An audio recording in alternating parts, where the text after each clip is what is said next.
Hello, and welcome to a replay analysis. We're going to go ahead and jump into this right now. If you don't know what replay analysis is, guys, basically, I help somebody get better at StarCraft.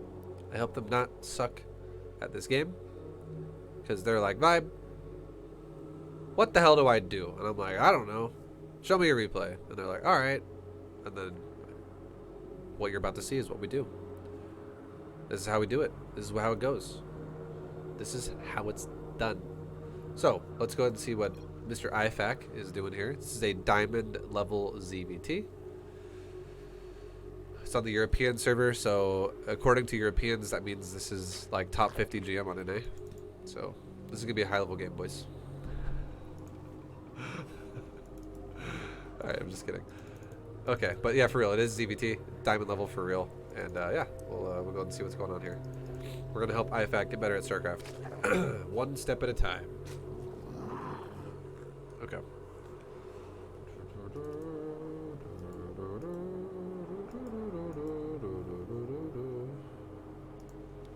Things are looking good.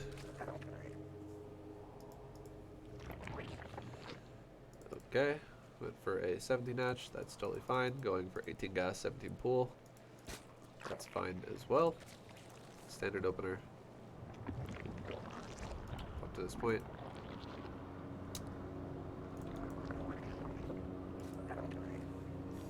Nothing too crazy about your build right now. Your build looks fine. Up to this point. I mean, it should be fine too, honestly. It's not very hard to do what this is so far. But yeah, it looks fine. Even your close patches are stacked. I can see though there is one patch with 1 and one patch with 3. You can tell that this patch has 3 and this patch has 1. If you could fix that, because nothing is literally happening right now, that'd be great. But other than that, other than this 3 stack and 1 stack on the far patches, other than that, your build is flawless so far. And the reason why having a 3 stack and a 1 stack is important is because this is your developing money. That matters a lot. Once you get to a point where you have like 40 or like 60 drones mining, it matters a lot less. It's also, you don't really have the time at that point in the game to really fix all the drones every single time. But right now, there's no reason why you couldn't have done that, because I guarantee you were just staring at shit or waiting around anyways. And for people that think that having 3 on 1 patch and 1 on 1 patch is not a big deal, it still says 16 out of 16. It is a big deal, because this only registers the fact that you have this many drones on the mineral line. It doesn't register how efficient they are. But the fact that if you ever have 3 on 1 patch, they don't have 100% efficiency as what they should have. And if you have that as your starting resources, you'll miss out. Like basically this patch will mine out, and as this patch mines out, this patch will still have, like, look at it already. 600 versus 800. Harvesters 1, harvesters 3. Like, you will eventually get to a point where this patch will mine out and this patch will probably still have about 450 resources on it. Whereas if you didn't do that and you look at your other patches, 715 and 660, obviously they don't have the exact saturation the whole time, but it's a lot closer. It makes your money last longer. It makes it to where your drones can stay efficient longer, but it makes you also mine more at a fast rate because you're getting all of it at once, not just overdoing one and underdoing the other. So the point is you're missing out on money multiple ways, because if you don't fix it the second it desaturates, and now the drones you have 16 out of 14, or you have 16 out of 14 because you lose a patch.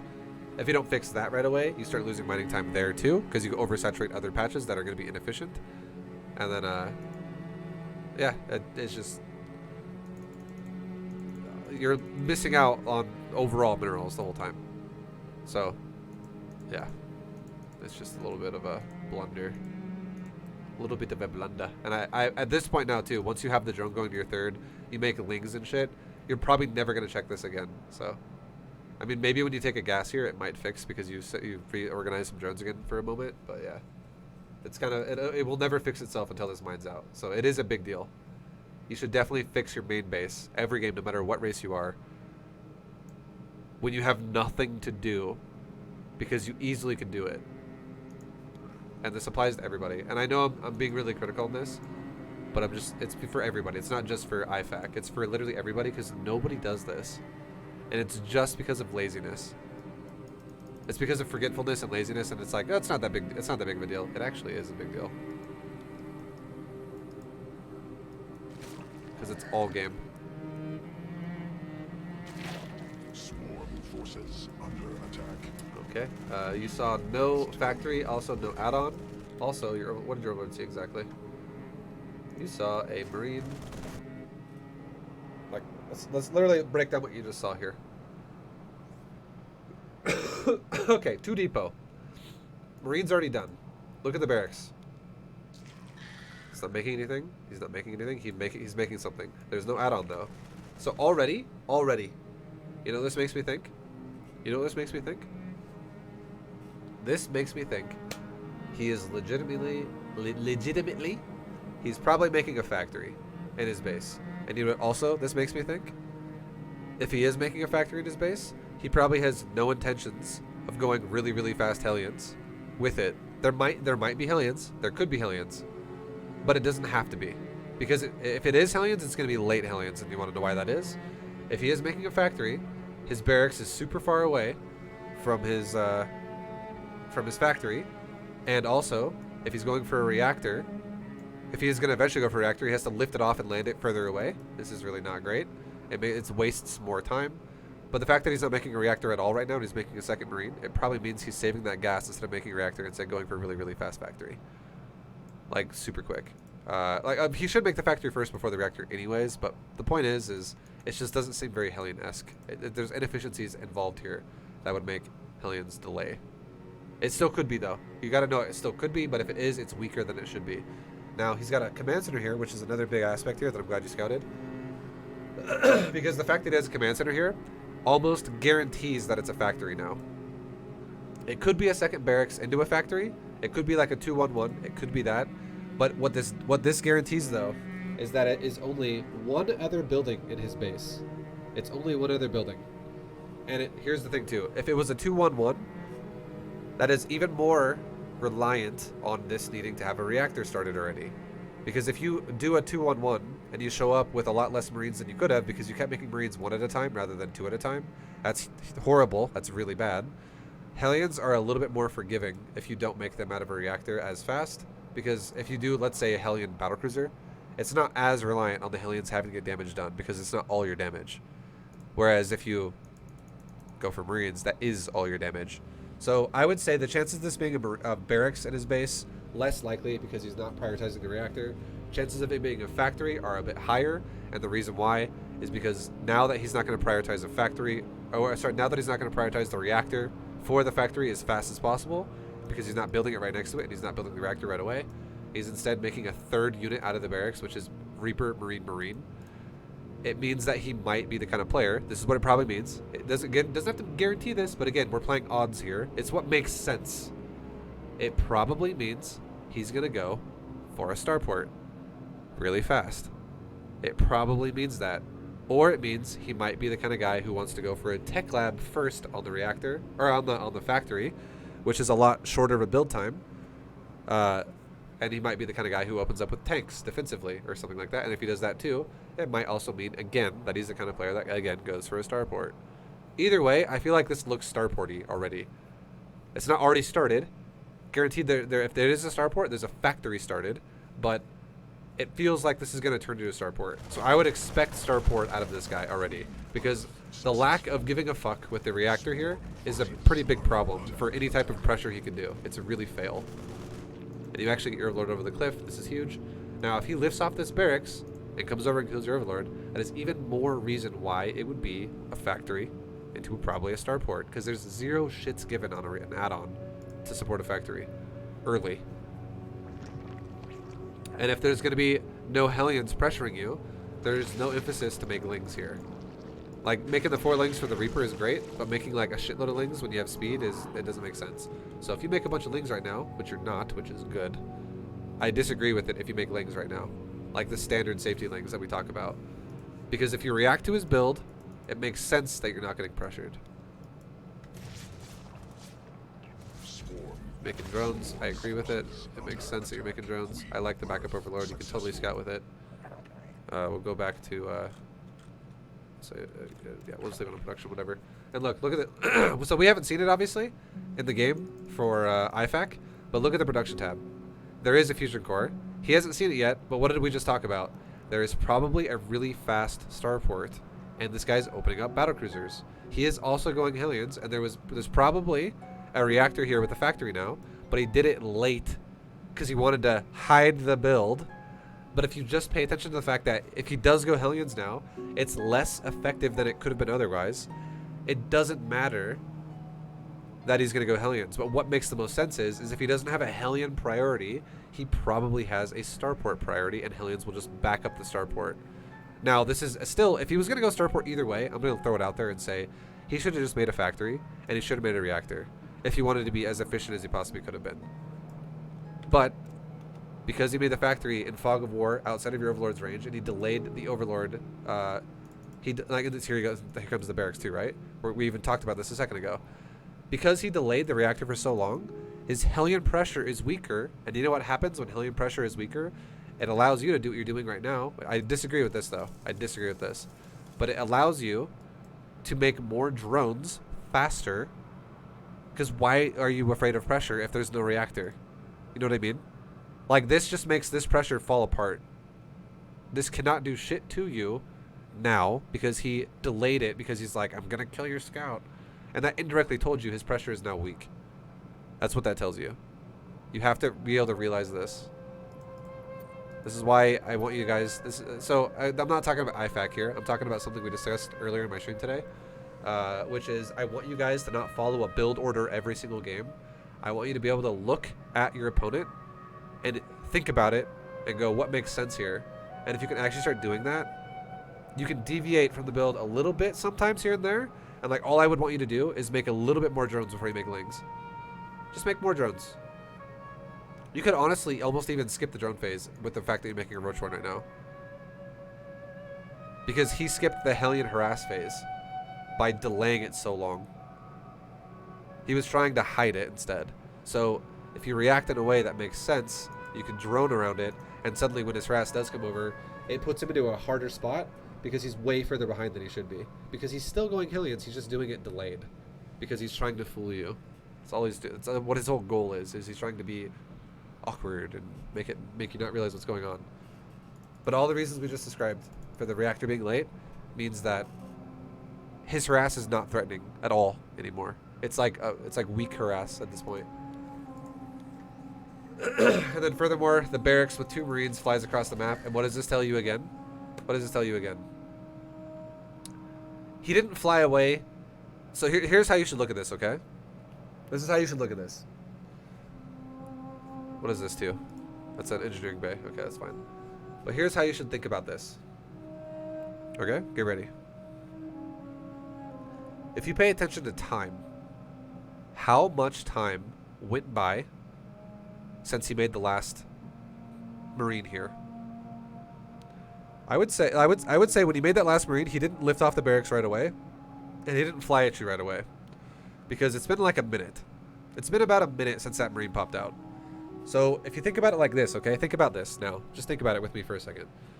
If his second Marine pops out and he chases you all the way to the cliff, your Overlord then just sits on the cliff for about a minute. And then finally a barracks flies over here, and it is flying in your face. And now he kills your Overlord because he can see it. Do you know what that tells you? It tells you that tells you so many things. And here's what it does tell you. Here's how you can kind of look at it. The fact that the barracks is late tells you he did something else with it. And if you think, oh, he made a Marine again, or he made another Reaper. No, that's not what that means at all. It means he made an add-on with it, and then he lifted it off. And you know what that also tells you? It means he probably made, again, a reactor instead of a tech lab, because for how long it was, a tech lab is a shorter build time than a reactor, so it makes more sense with how late the barracks is coming over here that it was probably a reactor because it took longer for your Overlord to die. The other thing that it means is that you can guarantee now he's not making barracks units, because if he was, his bio timings would suck, because not only did he delay his own add-on for his bio for so long in the start of the game, which means he's already behind pace with bio units already, but the fact that he's not even trying to make bio units at this point in time anymore, and he's literally floating the barracks around his base, means he's not producing shit for bio, and you can almost guarantee there is a reactor factory right here. For all the reasons we talked about earlier, which furthermore should already make you feel like if there is a reactor factory here, and there was no emphasis on the hellions being really fast, there's probably not multiple factories here right now. There's probably a starport, and there probably is an emphasis instead on something like a cloaked banshee or a battlecruiser, because he's rushing his gas to tech fast, and he's not spending gas on fucking units like making a reactor for hellions like early. So you can tell what he's doing right now by what he's already showed you. You should be able to kind of figure this out a little bit if you just pay a little bit of attention to like time and shit like that. And if you don't know anything, just know that if a Terran ever flies a barracks around their base, that this is not good for Terran. This is definitely a situation where you go, well, he's just not building bio units. He's probably going factory. This is definitely a mech sign right here if you fly a barracks around your base, especially if it flew all the way from the ramp all the way up to the front of the natural. That's a far distance to travel, and this barracks is not super fast. Would you apply pressure if you see this? No, you don't have to. No, you could. You totally could all in this. The fact that you see a third command center with it too, 100% you could all in this and you could kill it. Definitely. That is, if you already were mining gas though. Here's the thing. Here's the thing. Here's where this kind of has a problem. This is the interesting thing about ZvT. You could not apply pressure unless you react to it right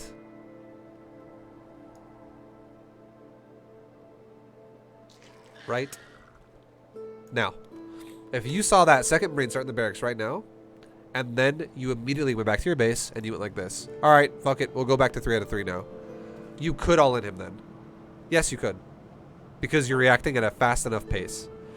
But if you don't make your gas fully saturated again until you see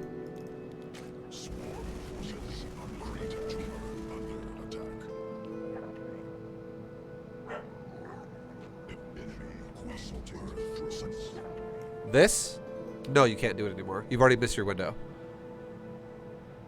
So if you try to react to things when you know 100% of what's going on, like I told you what he probably was going to do when I saw the second Marine. You could already kind of tell what's happening because when you saw the second Marine in the command center. So you kind of like understand. You should be able to understand what's happening.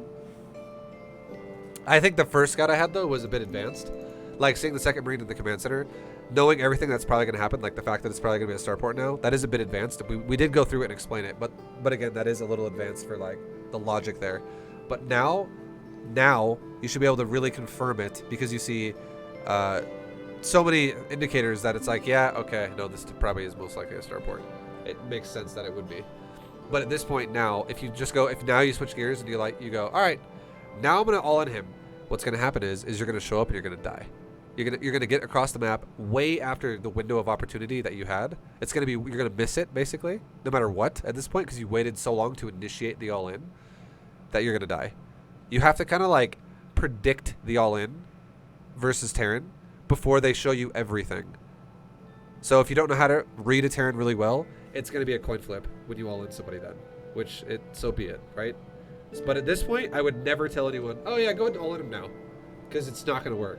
Because the Terran at this point, if you now start going into an all-in, easily the Terran could have 2 Banshees or a battlecruiser by the time you show up to their base, and then they could also have Hellions and a full wall by the time you get there. Because you're at all-in. If you start reacting to an all-in right now, it's not like you're going to attack him at like 4:05.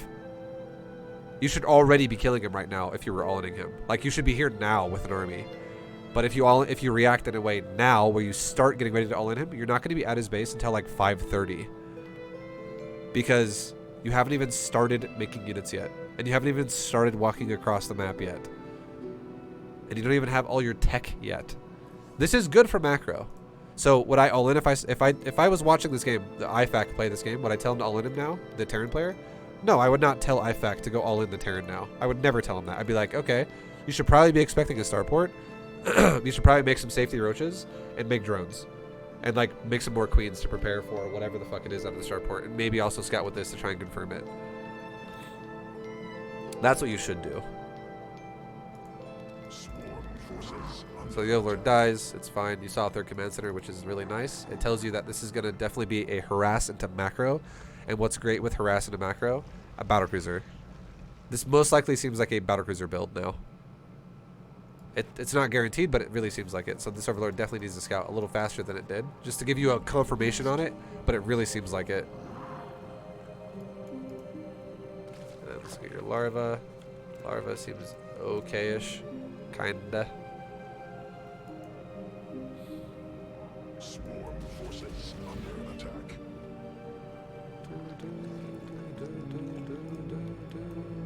So just to make sure you know, okay? I don't mind that you did eventually build lings, because you can see clearly they actually did something for you here. But I think one of the things you're kind of missing out on is you have no vision of Overlord anywhere in the front of your bases. You should have an Overlord like there, an Overlord like there, and an Overlord like there. And this should be Overlords 3, 4, 5. Overlords 1 and 2 should be over here. This is Overlord 3 for you. This is, I think, excessive. You don't need this Overlord here right now. Overlord 1 could be here like it was. Overlord 2 could be down here like it is. That's great. Both your first two Overlords were perfect. I loved them. Overlord 3 is no need to be here right now. It's not necessary. And instead, you could have actually had your queens do the exact same thing the lings did, and you could have zoned out the hellions. I'm not saying you used your. I'm not trying to say you used your lings incorrectly. I'm just saying your queens actually should have been there. The fact that you used the lings and didn't even use the queens is actually incorrect. And if you actually play like that versus good Terrans, if you make this a habit, you're gonna die. Don't make this a habit. Do not ever engage with your lings versus hellions without even using your queens. You should always use your queens first and push the hellions away, and then if he over engages you, then you use your lings. And now talking about your lings again specifically, this game with how his hellions were delayed, I would not have minded if you would have delayed your lings a little more than you did, to where maybe you would have like your lings actually were fine. You did delay them. I'll give you that. Okay, you did delay them more than I would have. You did delay them. I can't really jump on you about that. You did, because normally you make the lings before speed's almost done. It's like when it's like 90% of the way done, and you actually delayed them until after speed was done. So I'll give it to you. When you made the lings was fine. I don't really give a shit. It's fine. You made them at a good time, but the way you're using them, I totally disagree with it. You should never actually engage first. Because look at this, like right here. You have no vision. You don't know where he is. He shows up, and if this Terran player did not engage like shit and have one Hellion really far forward over the other one, and he also was on move command, and he literally drove into you, this is a bad Terran player who is allowing you to punish him right now. Instead, if he drove to the edge of creep with his shit on a move, and he also had his Hellions together, like there and there, not where they are right now, what could happen is he can shoot you and then just run away off of creep. And then you just take free ling losses. Obviously, you're not going to lose all of them, but if 3 Hellions like goes directly in a line through like 5 of your lings, you could lose like 5 of your lings out of like out of 12 or like out of 14, whatever you have. So that is a bit of a fail. And if you start losing lings like this repeatedly, and you start remaking lings repeatedly because you keep losing them, that is not a good idea. That is indirectly losing drones because you're wasting larva to make lings repeatedly when you don't need to use them like this. So never do this. This only worked because your Terran player played poorly. It will never work versus a good Terran.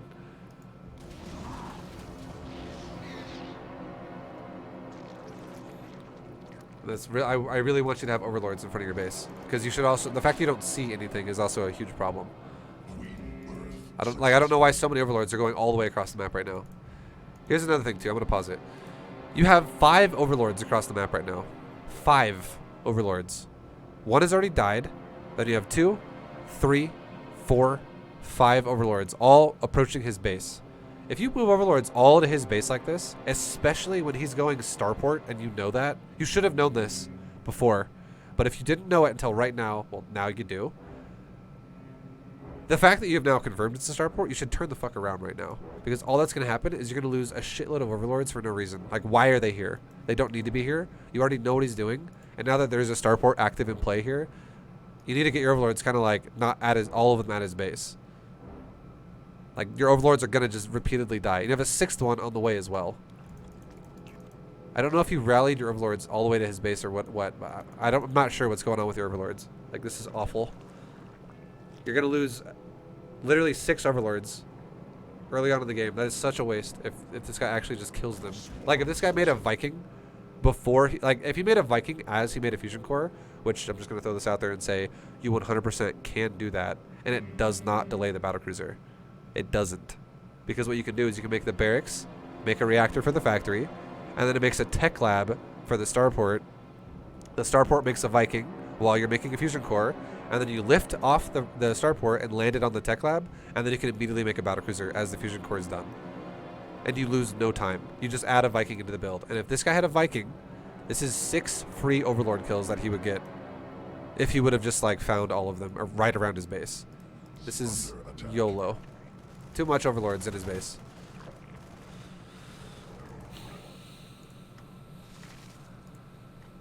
You just need 2, honestly, not 6. You're also, I would say, going excessive on the queens now, to a certain degree. I would say this. I don't mind these last 2 queens that are popping out, but I'm not sure if I'm a super big fan of the next queens that you've queued up again, because you're already at 6. You're gonna go to 8. Now you're gonna go to 10, because you're about to go to 8, and I have 2 more again that are gonna take you to 10. I don't think it's awful. It's not awful, but it's starting to get excessive. And I would say once you start getting to the double-digit queen counts, it only really makes sense if this guy's build was like double starport. And if he was double starport, I'm going to throw something out there and say he really wouldn't have hellions like he does. Like, his hellions would be even more delayed, most likely. And he also probably wouldn't even be able to afford this 3rd base. And he also would have gas way faster. He would have such a mineral deficit and a gas surplus early on. He could not afford like 700 minerals in Hellions and 400 minerals in a command center again. And the engineering bay, all these mineral things. He could not afford like a bonus 1,000 mineral plus investment if he's like going crazy gas to go double starport BCs right away. So double digit queen count would be good versus double starport right away. If he's going to just do like 2 BCs and then teleport both of them in your base right away, like double digit queen count for that is good. But if it's not that build, which it's definitely not, it's just a single battlecruiser production, like 6 queens roaming easily get the job done.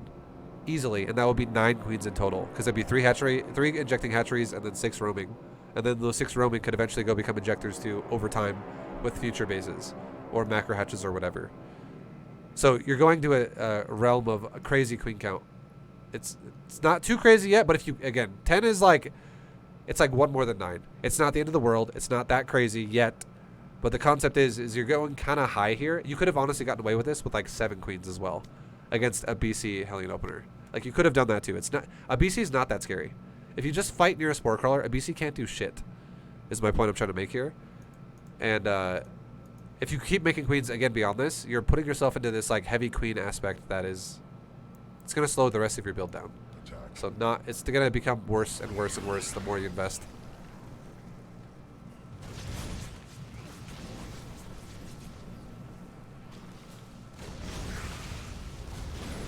I'm really glad he punished you for this. Look at what you're doing again. You're engaging with your lings. Do not ever do this. This is exactly what will happen to you if you do this. If you're like, oh look, Hellions, let's use my lings first. Don't ever do this. Because you know what you do when you do this? I just told you as well, and obviously I know this is a replay, we're talking about a replay, and you can't hear me, it's not live. But I just said it right here, and it's not the first time I've ever said this. I've said this so many times. And this is exactly why you don't ever want to do this. If you're Terran, and you see lings engage you, and you go, oh look, lings, and you kill them like that, you know what you do as Terran? Oh, well, he just lost his lings. You know what I'm going to do? I'm going to go test the waters now, and I'm going to go see if I can engage the drones now. Because his lings just died. So, his lings just died again. Yeah, fuck it. You know what? I'm going to YOLO into the base now. But you know what should be happening? This should be how you engage the Hellions. And if he YOLOs into the base, you then catch the Hellions with your lings, and you stuff them into the queen DPS. Like, you hold them while the queens can attack them as well. The fact that you're not using your queens at all is a massive, massive missed opportunity. Because now he just gets to drive into your base. And how many drones are going to die because of this? So far, you've lost the 1 drone right there that just died. It's now 3. That's now 4.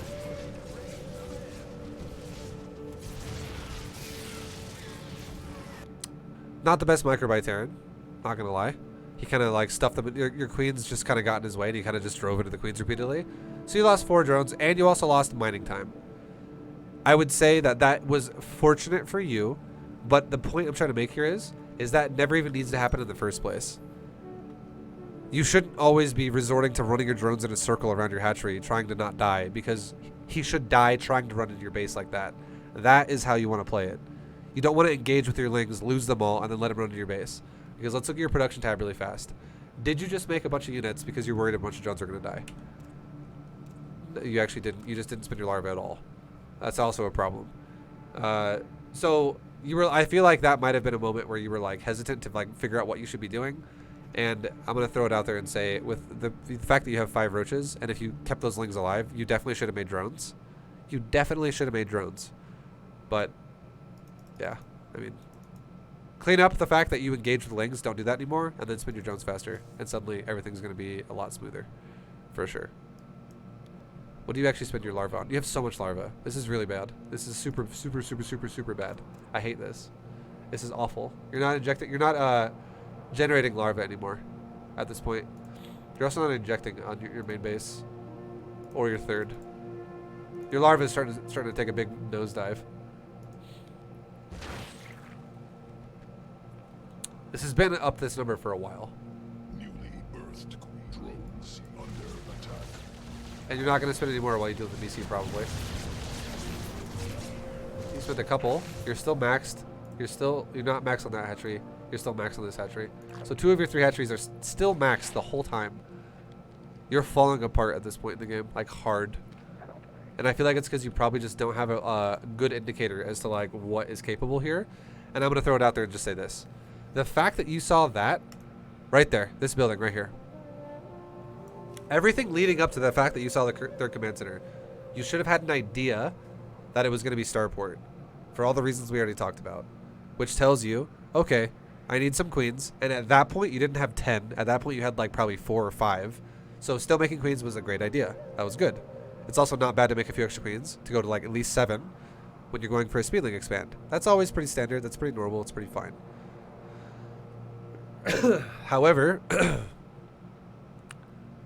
as soon as you saw this, you confirmed the starport. You saw this around like 445, 450 with your Overlord because you sent it into his base at like 420. So you confirmed this like around 450, I would say. 440, 450. And you're like, cool, it's a starport. And it's also a fusion core. You saw this too. Because Overlord was like right there. So you knew what he was doing. He knew he was going battlecruisers before he got into your base with the battlecruiser, which is great.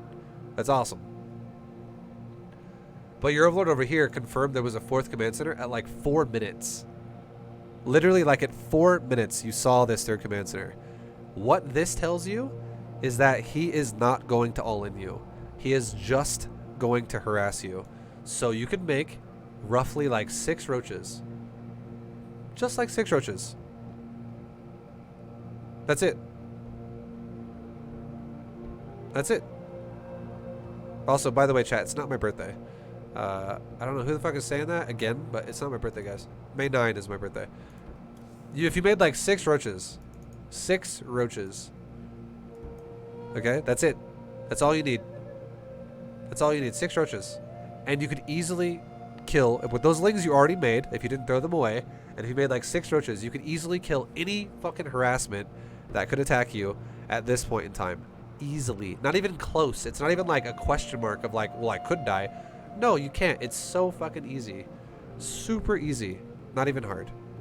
Because he would have at most like 6 or 8 hellions at this point. Because again, his hellions were delayed. Even if his hellions weren't delayed, you could still kill it with like 6 roaches and like 10 lings or 12 lings. Fucking easy. It's so easy for Zerg to take that fight. So the fact that you're not having the indicator to go, okay, let's make drones. This is awful because it makes me feel like you don't know what you're doing. It makes me feel like you're questioning the fact that you could die right now. And it's impossible to die. Because he does not, because this tells you how fast he made it. There is not like 5 factories in his base right now. There is not double starport in his base right now. There is not an all-in that can kill you right now. It's just harass. And if it's just harass, you need to get your ass moving quickly into a high drone count. That is how you take advantages against Terran. The fact that right now you have 50 drones versus 47 SCVs, and you haven't really lost many drones yet, is fucking terrible. This is really bad. Right now, you should have like 65, 70 drones already. So, and ideally, it would have been nice if you didn't lose any drones either. But you should have like, I would say this, you could easily have like right around 65 drones, maybe 63, 64, 65, even though you lost some drones. I guarantee you could have that much. Because you should be at 66 drones with the way you played this game, really greedy. You could be at 66 drones. I normally quote 6 minutes for this, but you played a greedier game than normal because his reactor was super late. So you made more drones faster than you otherwise would have. You could have been at 66 drones this game by like 540. 550. 540, 550, guaranteed. Because, again, no Hellion pressure. So, yeah, I mean, your drone count is super delayed. It's super delayed right now, super far behind. Gotta fix that for sure. And I think it's because you just overestimate what Terran can do to you. And all the things we just talked about, you should know that you can't be punished by Terran right now. It's not possible for it to die. Come here, Mila. Come here. Okay. Now, as well, you should totally have a 4th base be started right now. You should definitely be starting another base because you're saturating fully on your 3rd. And what are you making right now? If you're making units, you're supply blocked. You totally just fell apart to that aggression, like hard. You're making a Bane nest and a Hydra den. Hive cluster under direct assault. Not the biggest fan of this choice, but we'll see what you do with them. But I already don't like this because I'm just gonna throw this out there and say that this guy has given you a lot of signs right now that he's not going bio. Okay, he's already given you a lot of signs. Like again, he could go bio. He could go bio. Everyone does weird fucking shit in this game all the time. Also, don't ever do this. I really have to say, I have to reiterate this again. Don't leave overlords at every single base. This is so fucking bad. I hate this. Don't ever do this. This makes me really angry. It's really bad because this is such a waste of your overlords. The only time I would ever justify this is if you like, here's the only time I would ever justify an overlord sitting at a 3rd base or a 4th base or whatever. If your build was designed on aggression, okay? You were like the Zerg who was going to go for like 50 drones or like 60 drones or maybe like 65 drones or some shit like that, and you're going to go for aggression. You're going to be having map control. You're going to do aggressive things, which you're definitely not doing this game. And then these overlords shit creep. That would not be bad. Because all that's happening right now is you're not going to delay shit with your overlord because you have no way to punish him. For instance, if you see an army right here trying to kill an overlord because you have creep shitting there, and a command center sitting in the air waiting to clear it, if you had an army, when his army comes over here to kill your overlord, another army of yours can come over here and fuck over another base, or run into his natural, or do something like that. But you have zero intentions of doing anything aggressive, so why the fuck would you pair overlords with scouts that sit here? That is so fucking terrible. It only really makes a lot of sense if you're going to do something aggressive. Because all that's going to happen now is you're just wasting a lot of money. And you're going to, in the future, supply block yourself probably repeatedly if you don't go like that and make a shitload of overlords. But it's just a waste of money. A Zergling could do the same exact thing, and it could tell you he's taking a 3rd base. It's a lot cheaper.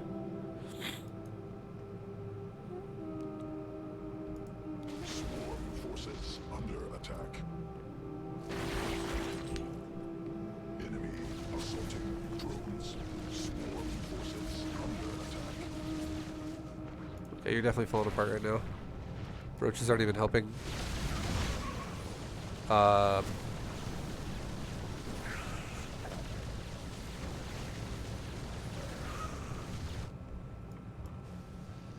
This just goes to the fact that I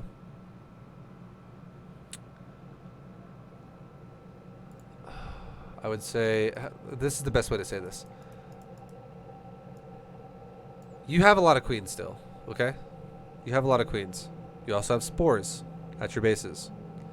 The battlecruiser is not actually your focus when he also attacks you with hellions.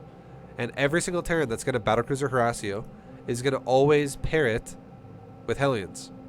There's not a single, like, it's very rare, very, very rare you will ever play a Terran player that literally will go just battlecruisers. And that's it.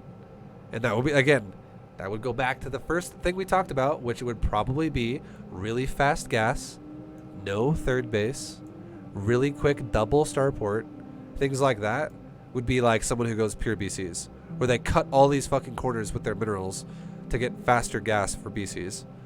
And they don't really do things economical because they're taking so much gas so fast. That would be a moment when you don't have to worry about hellions because it's just pure BCs. But with a build like this that looks standard there's nothing about this build that did not look like it was going to be mass BCs. It never looked like that. Definitely looked like there was going to be hellions eventually with this build. And you've confirmed it like throughout this game already numerous times. Now, with that being said, if you know there's hellions and BCs, you have to realize most Terran players will never attack you with one thing, and that's it. They are almost always going to multi-prong you, so hellions are always going to be a thing, while BCs are a thing. Like, they're going to hit you multiple locations. That's going to happen all the fucking time. It's never not going to happen. So what that means is your focus should 100% be getting your roaches to deal with the hellions as soon as you can. The fact that your roaches did this to the hellions is unacceptable. Swarm forces under attack. They aggroed them, but then the hellions, the roaches, you haven't even looked at the roaches. I guarantee it. You haven't even paid attention to the roaches. And you go back and look at the BC. But watch your roaches though. They're aggroed on the hellions right now. But there is a mechanic in this game, just like Warcraft 3, where we described this yesterday. If you guys, but whatever. I bet a lot of people don't even know what I'm talking about. It doesn't matter. I'm still going to describe it. It's called leashing. If these units get out of range of your roaches, they won't walk at them forever. They will literally leash. They will go back to where they started because the aggro is no longer there. And that's exactly what they do at this ramp here. They go, oh, you know what? Out of range. Fuck it. I know you did not tell your roaches to go back here like this. You physically did not tell them to attack exactly back where they started. They leashed back here, and the reason why they did that is because the hellions got the hellions drove past the roaches, okay, but then the gap widened because hellions are faster than roaches because you don't even have roach speed right now, and he outran you to a point where his hellions got far enough away from the roaches by the time the hellions were like right there, and your roaches were like right there, that the roaches went, you know what? Not a big deal. They're out of range. Fuck them. But what that does mean is that all your drones in your main died.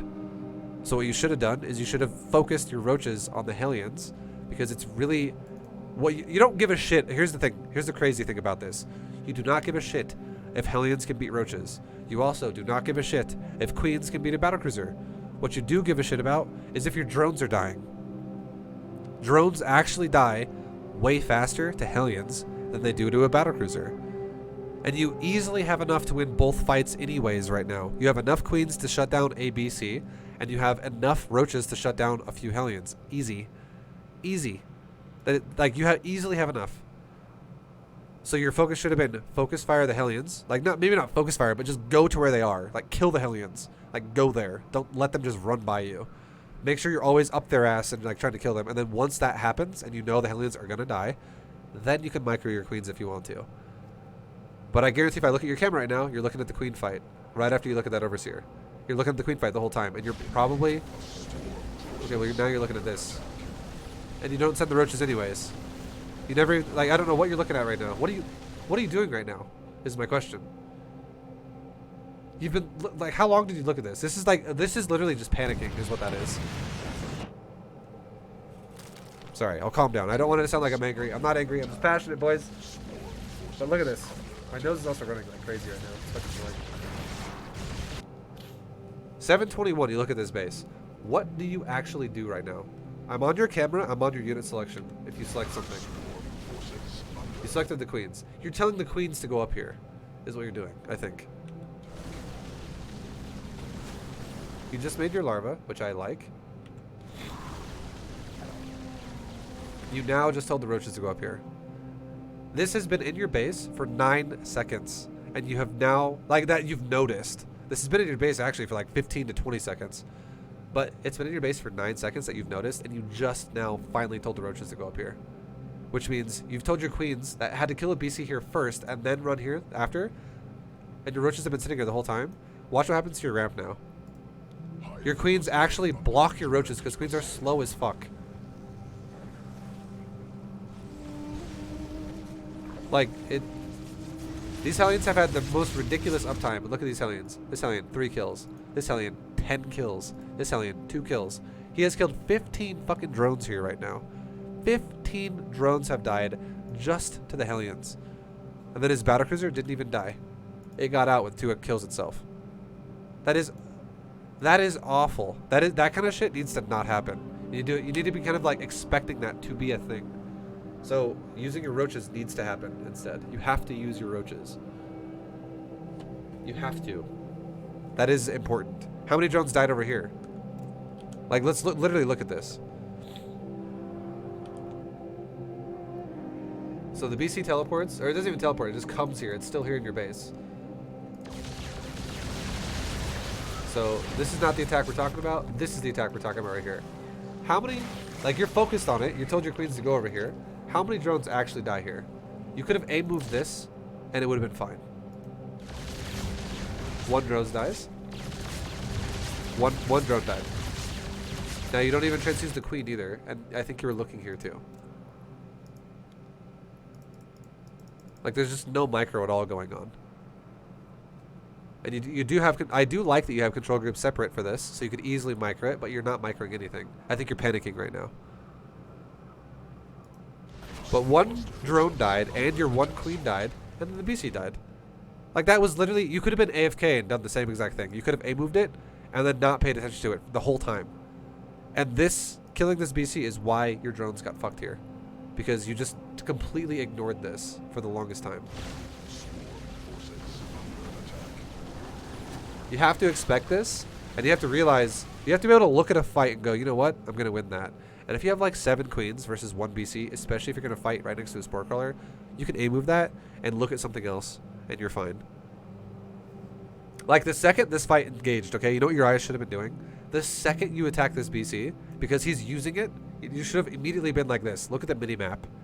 Look at the minimap for a second, and look for the red dots that are going to go in your base wherever they go. And you would have saw the hellions driving up your base into your roaches. And as soon as you see red dots going up the minimap, you can go, oh, okay, roaches, that's now my priority.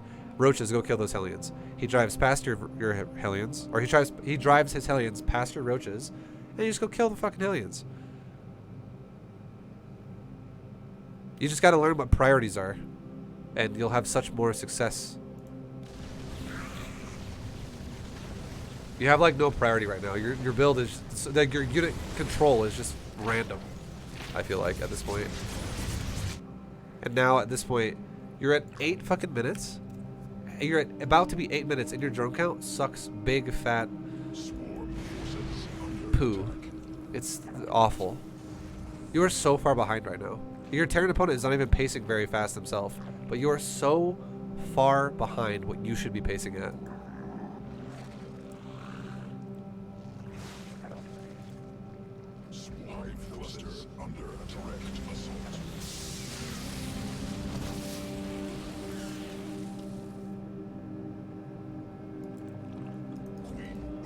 Successful.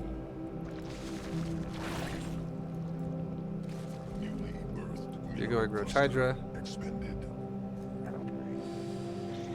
So again, now my question would be, what was the point of the Baneling Nest? And also, what was the point of double Evo chambers? This is what I think. I think you're always going Roach Hydra, and you're always going double Evo Baneling Nest, because you don't know if he's going to go bio or not. That's what I honestly think. And I would say, this game specifically, this dude gave you so much information that he was not going bio, because he made turrets everywhere, and you saw them. This is before we even see the fact that he has factories. He also lifted a barracks around, and he wasn't even prioritizing bio production like the whole game. He made 2 Marines and a Reaper to start it off. Reaper to pressure you, 2 Marines to kill your Overlord. And then he floated the barracks. That is not somebody who really wants to go bio. So, your emphasis on taking these buildings is not necessary, I would say. This guy was one of the more obvious mech users, I would say.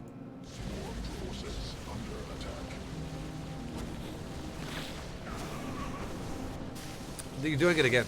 You have zero reaction to this. So like, look at this. Watch. Just watch this. Watch your screen. Okay. Watch your screen. Newly birthed queen. Mineral. Your build is very far behind though. Like I'm just gonna kind of drop it there now, and I'll give you ideas of what you can do from here. But just know, this build, it is a fucking like a D minus. Your build is awful. Throughout like how you've done so far. Like this is horrible macro. You are so under par of where you should be. As a D minus for diamond. This is definitely not a good diamond game. And the way you can fix it again is by doing what we talked about all the way up to this point. Now look at this. Terran just, what did he do? Here's exactly how I would say you should micro this. There are 2 things you should do. And then you should then look at the minimap. But why? Okay, this is what you do. This is what you do. Ready? This is what you do. BCs are in your base. You just told your queens to come attack towards the BCs. I agree. Good choice. You should then maybe take your drones by greenboxing them and go like this. Greenbox, right click, right there, and then right click back to your mineral line. The reason why I would tell you to do that is because your queens are not going to get here in time for this queen's dead, and you might lose some drones. So if you make the drones and the queen, if you greenbox and you just run back, this queen doesn't die, these drones don't die, the BCs chase you and he flies over a spore. If he stops to start shooting the spore, you can always rebuild it. It's not a big deal if it dies, but it does a bunch of damage to the BCs. It's fine. You just greenbox, run back, because you want to save your drones. You don't want to let a bunch of drones die. Meanwhile, you've already issued the command for the queens to come this way and attack it. That's it. Those are the 2 things you should do right now. That's it. And you know what you should do right now? The second you issue those commands, which should take you all of about 2 seconds to do that, you should then look at the minimap. Look at the minimap. Look at the minimap. And watch what's going to happen. Like, look over here right now. Don't look here. Do not look here. Because you already know what's going to happen here. It's already been decided. If you do what I just said. He's going to chase your fucking shit. Your queen's going to show up. Push him away. And there, that's it. That's all that's going to happen. He just burned his teleport as well, so he can't teleport again for another minute. But look at the minimap right now. Look at it. Look at it. You should be looking at it, and watch this. Look at it. Look at the minimap. Minimap, minimap, minimap, minimap. You should be looking at the minimap. And do you see that? See those dots on the minimap? Without even looking at the minimap, you should know that those are hellions. You are not paying attention to that shit at all, and your roaches are doing the exact same thing they just did a second ago, where they're on fucking aggro auto move and they leash again. And now all your drones die again.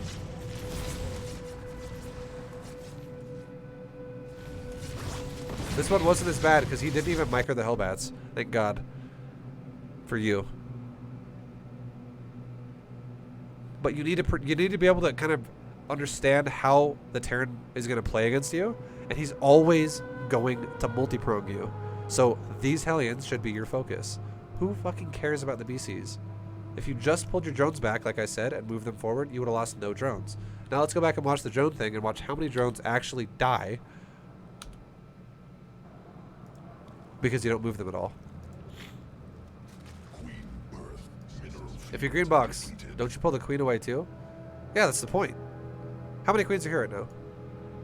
It's 1. It's actually good for you if you green box this queen as well, because do you think this one queen's going to do anything to 2 BCs? It's just going to die.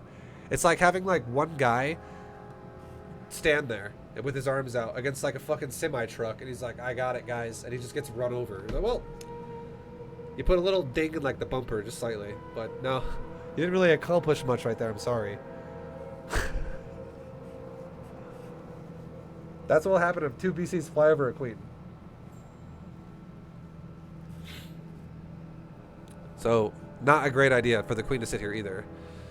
So if you green box and you go like, click just back here, just a little bit. You just want like 5 seconds to not let everything die. That's it. Just run, like shift click, like right click here, hold shift, right click here. Now suddenly your queen and drones are all going to stay alive. Now let's watch what 2 BCs kill here.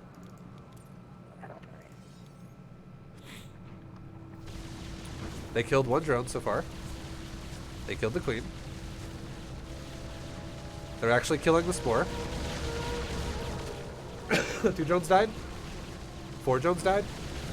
6 drones died? You see what I mean?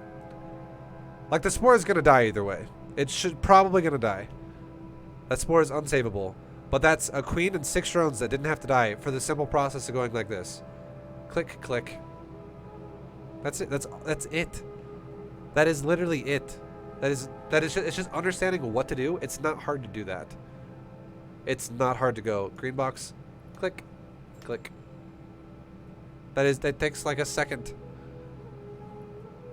And then on top of that, you're using the queens too. And you are not really transfusing very much at all. And these queens all have full energy.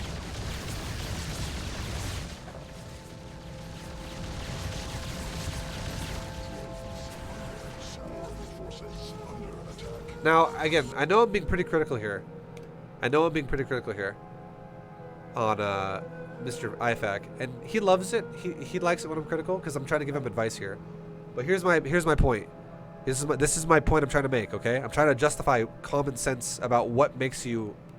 You might not realize it yourself, but it totally makes sense if you think about it like this. Why spend so much time looking at your queens if they're gonna die anyways? What's the point? If you don't actually have, if you're like, well, dude, I just don't have the micro. I can't micro it, okay? That's why they die. Sorry, I'm not fucking crazy high-skilled Zerg player. Then don't fucking look at your queens. Just fucking have them go attack the BC, and who gives a shit?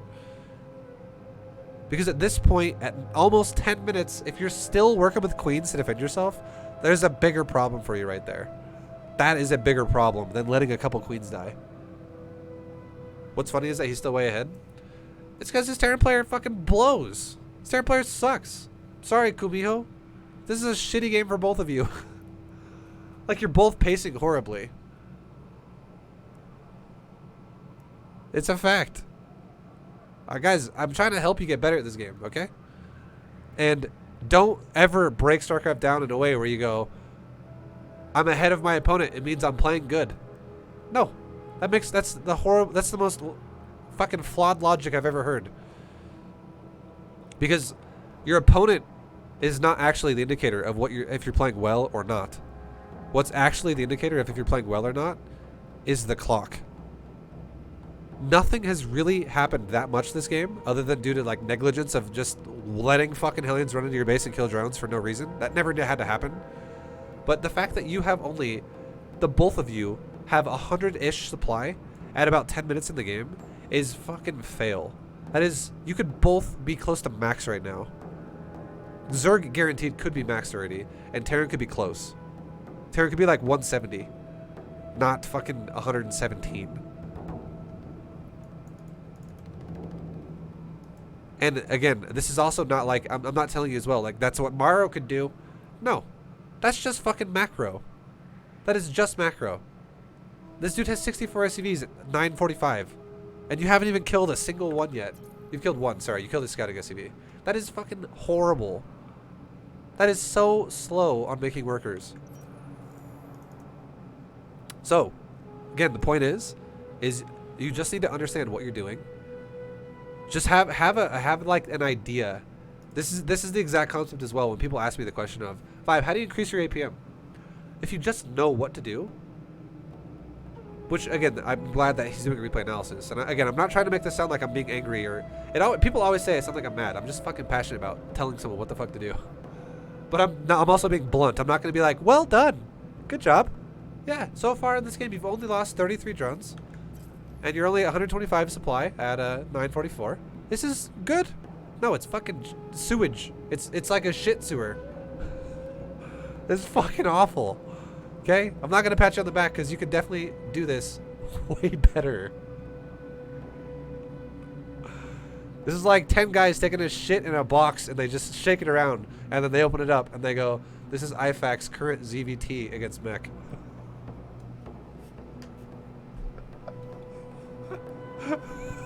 I'm just kidding. Okay, that was a bit brutal. IFAC, I'm just fucking with you. IFAC, I love you, man. I'm just joking. Okay, now let's get back to reality here. Okay, now. Okay, relax. All right. If you just understand the concept of a Terran is always going to attack you in multiple locations at the same time, and you feel confident that your queens can shove a battlecruiser away, which they easily could have this game, and if you lost queens here because you didn't transfuse because you weren't looking at them, that's totally fine. If you don't lose your drones, that is the whole goal here, because queens are only designed to kill the BCs or zone them out in the drone phase. And if you are still in the drone phase at 10 minutes, your build is very slow. You should be done with the drone phase by about 7 minutes. 7:30. Do you see what I mean? You should have already been in the unit making phase for a long time. And that's why I'm saying you could also already be maxed out. So instead of worrying about 4, 6, whatever queens going over here to poke a BC, this should be irrelevant at this point, and this should be actually like 40 fucking hydras. And that is very doable for Diamond if you just didn't actually let Hellions roast all your drones all day, because you just don't pay attention to them. Again, like, you know, this is multiple times this has happened. You let them roast your drones in the beginning because you wasted your lings. You let them roast your drones because you let your roaches leash, and you let your drones die again because you let your roaches leash again. 3 times in a row you've let Hellions fuck you over this game for no reason. It's because you don't know the like, you just, I feel like you're just doing the wrong thing because you don't know what to do, which is what we talked about. So if you fix that, and you just prioritize the shit I told you to go for first and second and stuff like that, like for instance, Hellions getting zoned out by the queens, stuff like that, that's great. Sending lings at them, fucking awful, terrible, bad choice. Not paying attention at all to the minimap when he's poking you with the BC, awful. Fix that kind of shit, and suddenly you're not going to lose nearly as many drones or any at all, and you're going to be like, wow, I'm actually maxed, and he's only at 100 supply.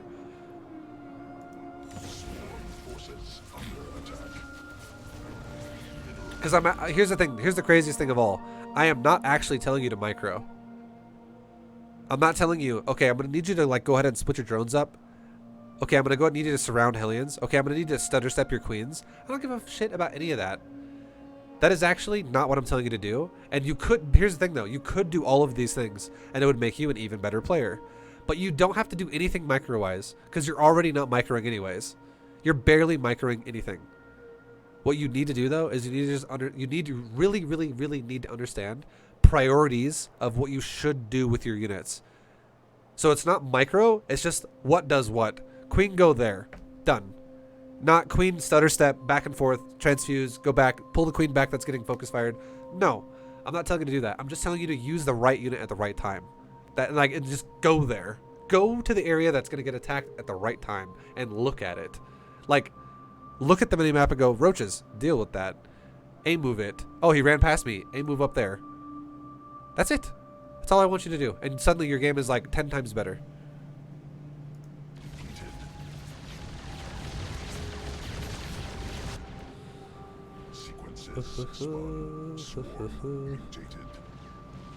I'm listening to the World of Warcraft Burning Crusade soundtrack, and it's at 1 hour and 44 minutes out of 9 hours right now. It's the Draenei Exodar soundtrack. Alright, so yeah, you're still 10 plus now, 10 minute plus, and you're still in the droning phase. You are still in the droning phase. This is unacceptable. This is awful. This took you way too long to get here, and it's for all the reasons we just talked about. Because now, here's the problem. You're going Roach Hydra. You are going Roach Hydra. And you're tied with supply and Terran, and Terran's getting close to maxing out. You've already kind of indirectly fucked yourself.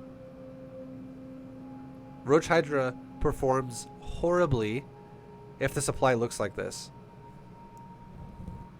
Partly because you're not spending your money as well as you could be, and it's partly because you're letting this do way more damage to you than you ever should be. So this is going to feel really bad now. The whole concept of Roach Hydra is you have to keep them starving. So if this number is at all close, you're losing the game with Roach Hydra. I'm not talking about harvesters, by the way. I'm talking about your income. If this is at all close together, Roach Hydra scales like absolute shit.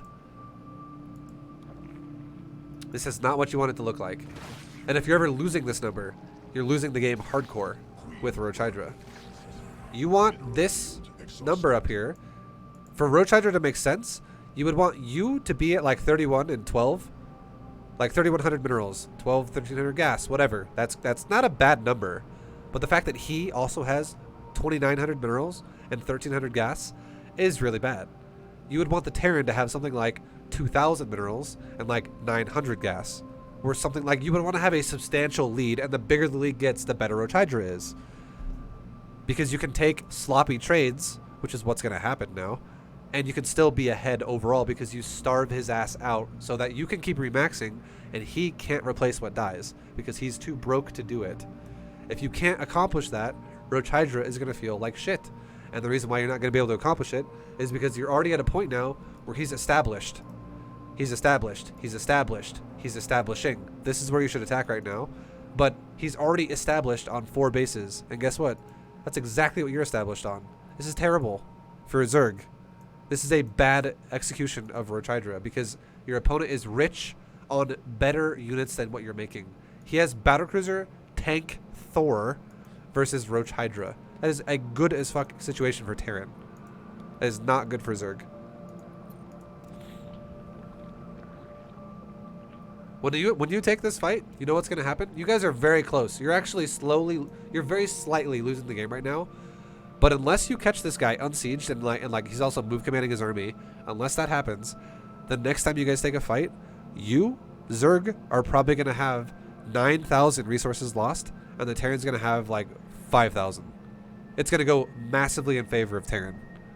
Because Roach Hydra sucks ass at this stage now, because you've let him max on stronger units. With good money. So you do attack the right base. Okay, that's props for that. You're doing the right. This is the right way to attack him. You want to starve him. So at this point now, your goal should now be never let him take a 5th base.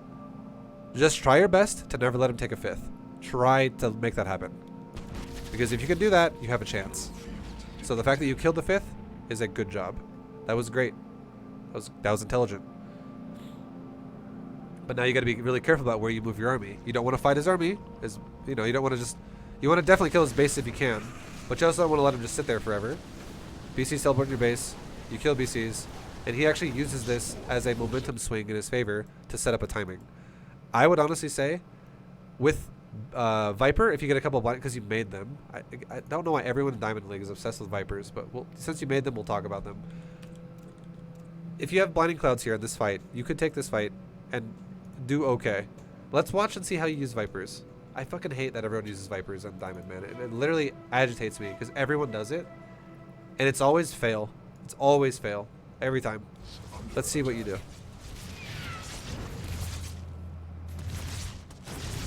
With Viper. I would say just don't use them. Ever. Until you're masters. We're about to see why. Let's watch Vipers here.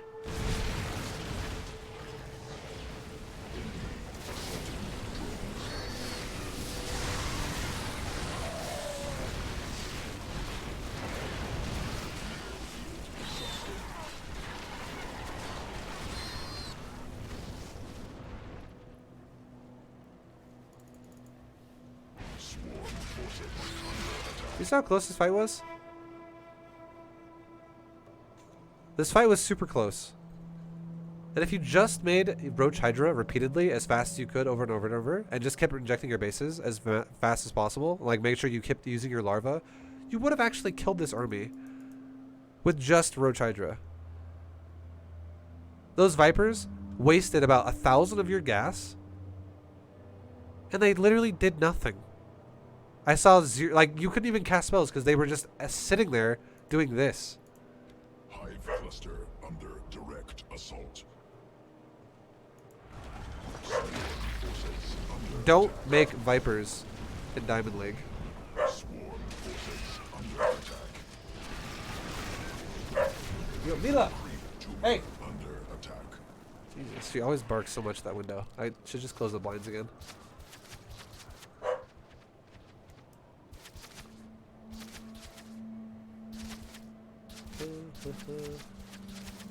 Now let's watch your Vipers. You only have 2 left. One's over here, one's over there. Let's watch how your Vipers get used. I'm just curious. I'm gonna watch the story of the Viper right now. I'm curious. What are these guys? You make more again. You made a lot more. This is so many fucking Vipers, dude. Under attack. What do they actually do? What do the Vipers do? Depleted. No. No. IFAC, this game is now awful. What the fuck are you going lurkers for? Urgh. Make me mad. Lurkers are not bad versus Thor Hellbat. They're not. But he's got tanks. Okay, here's the fight. Let's see it. Here comes the fight. I want to see how you micro your army, okay? You have Viper, Lurker, Hydra. I'm going to let you know something. Most Masters 1 players can't even do this properly. GM players can't even do this fucking properly. This is a hard as fuck Berserk composition to control. It is not diamond friendly. Now, I want to watch how you use it. Let's see what you do.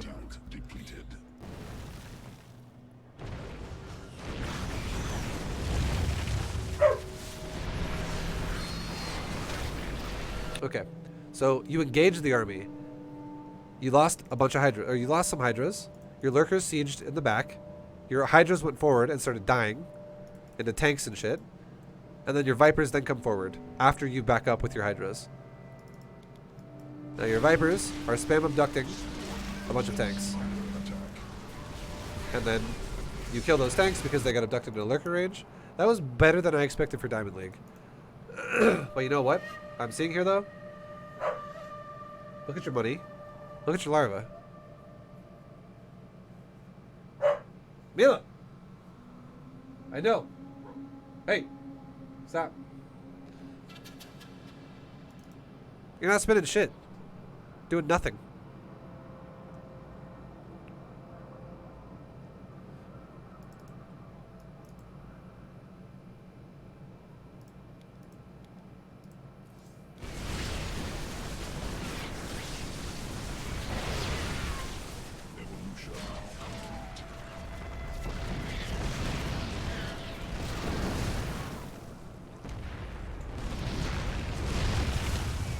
Like, for instance, if the Terran player just scanned right there, you would have lost all your Lurkers. If he just scanned. He kind of waited on it a long time.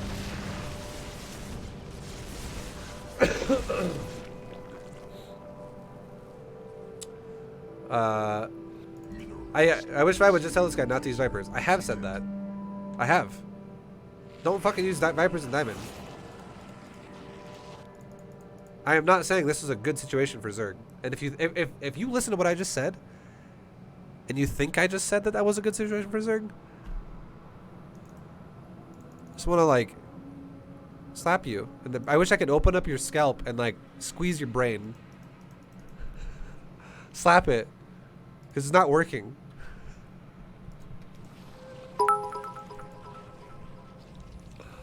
You're gonna make me have a fucking aneurysm. Why is this Diamond player using Vipers? Bark, bark, bark, owl.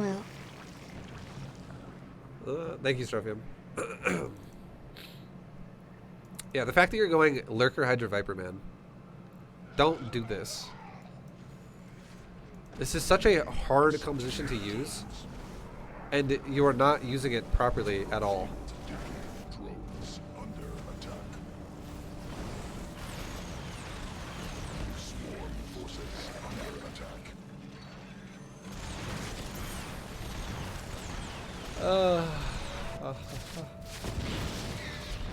Oi. Under attack.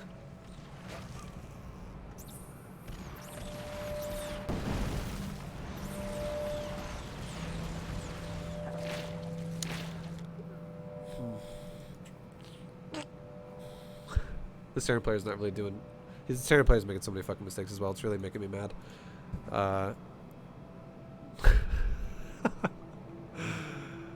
Oof. But yeah, I mean, Lurker, Hydra, Viper should not be your go-to. You know what your go-to should be, actually, IFAC? You want to know what your go-to should be? It should be Swarm Host. If you want to have a go-to composition, you should go like Hydra Swarm Host. Because Swarm Host, you just throw it at the army, and it's way easier to execute than this. This is hard as fuck to execute. And you're losing the game because you're not macroing anything. The fact that you're on 5 bases at 19 minutes. I know he just killed this base. I understand this. But, and he almost even killed this base too, which would have put you on 4 bases. You're still not actually macroing very well. Mineral field exhausted. You have like no control of the game.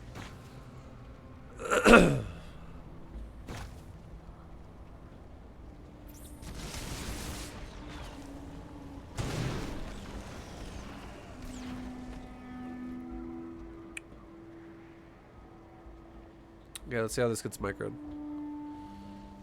Like, here's the problem, okay? Let's go back. This is the problem. This is why I'm saying this is the problem. Right there. You killed his 5th base one time. You killed his fifth base one time with your Hydras and the Roaches early before he started going aggressive on you. But the second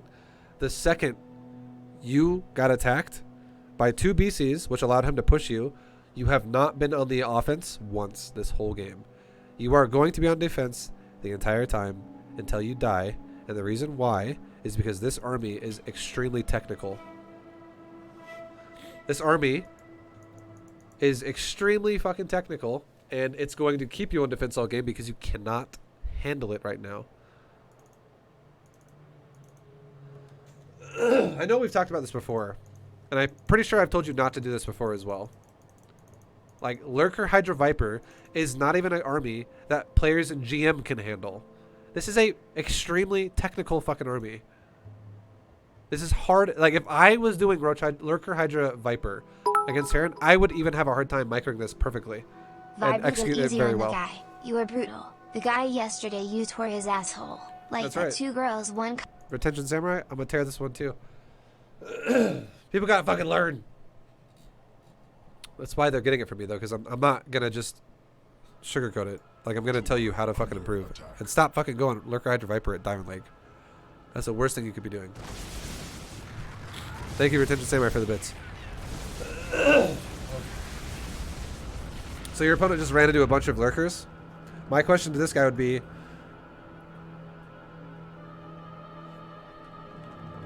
why don't you just siege your liberators forward? Mm-hmm.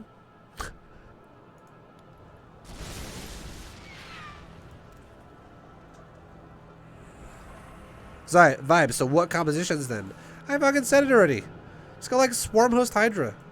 If you're playing a Terran and it's like a split map scenario, just go fucking Swarm Host Hydra. Easy. Easy to use, easy to do damage with. Easy. Easy composition.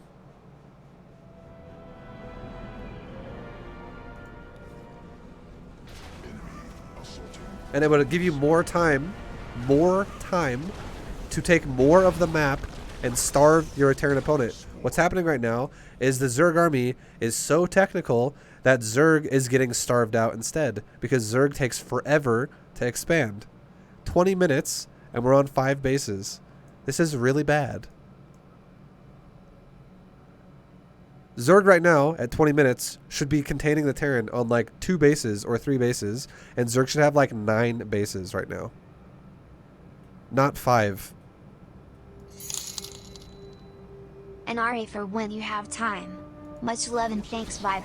Attack. Jesus. Thanks. Thank you very much for the 50, man. I appreciate you. Attack. Much love, man. We'll definitely do it. I appreciate you, man, very much. Thank you, thank you, thank you. Time is actually a big resource, guys. And this Zerg is showing me right now that there's a lot of wasted time. And like, do you see this kind of shit? This is the kind of stuff where this is now Zerg going into panic mode, where it's like, well, fuck, I'm dying. How am I dying? It's because you have no control, because your army is too technical and it takes way too long to set shit up. And running into Liberator fields is never going to win you the game. And you just disregard the fact that you have Lurkers and also Vipers.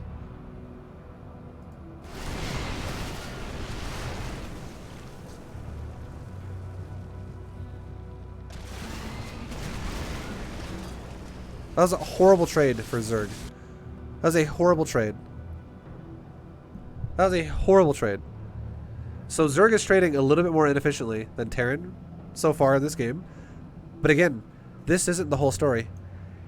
It's how efficient you're mining the whole time. This Terran is going to run the Zerg over time if the Zerg never fucking expands.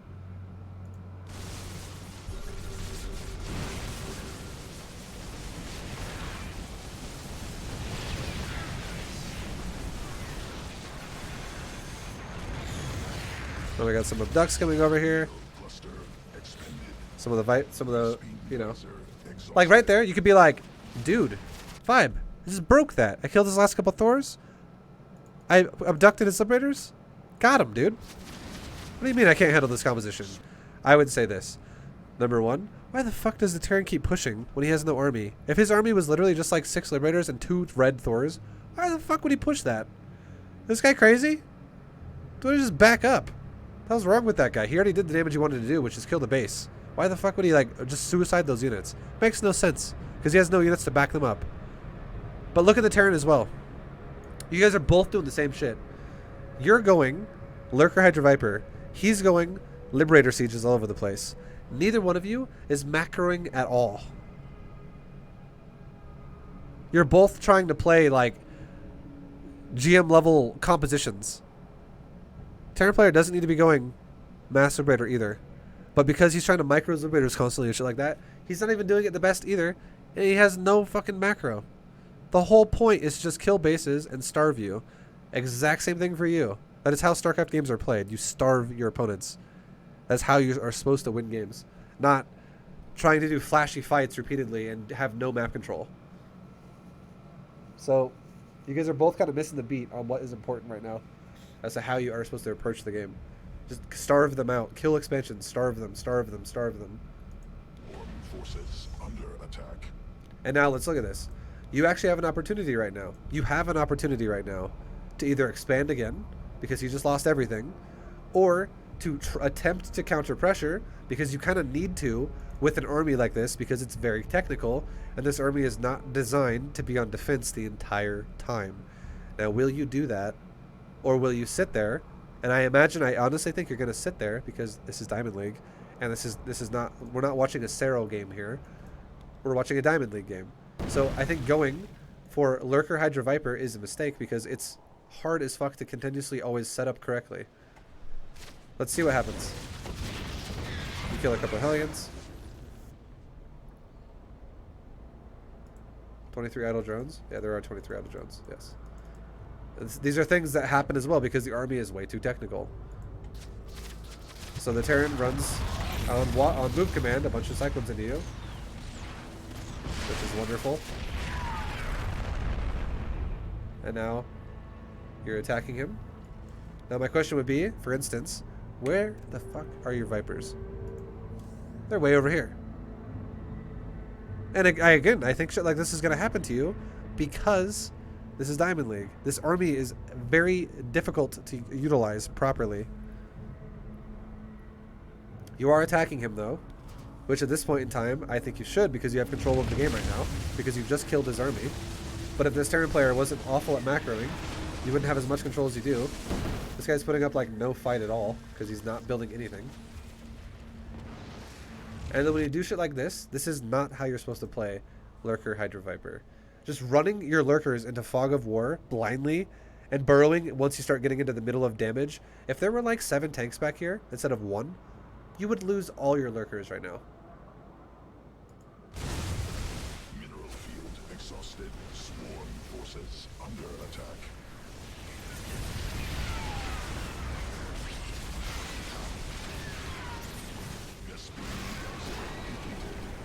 I'm going to look at production tab for both of you during this fight. So he started, before that fight started, 8 seconds ago, 13 seconds ago, 9 seconds ago. He started all of these units right here. This is like right as this fight started, I would say. Do either one of you make a single thing until the fight is over? The fight's kind of over now because all your Hydra, or not really, your Hydras did run through it. But they run deeper into enemies. Like, you're neglecting the Lurker now, and you're neglecting the Viper. This is the like this kind of shit is not how you properly play Lurker Hydra Viper. This is risky, risky, risky, risky, risky. You're gonna just throw your army away half like you did it earlier as well with your Hydras down here with Liberator Fields. That was an awful trade.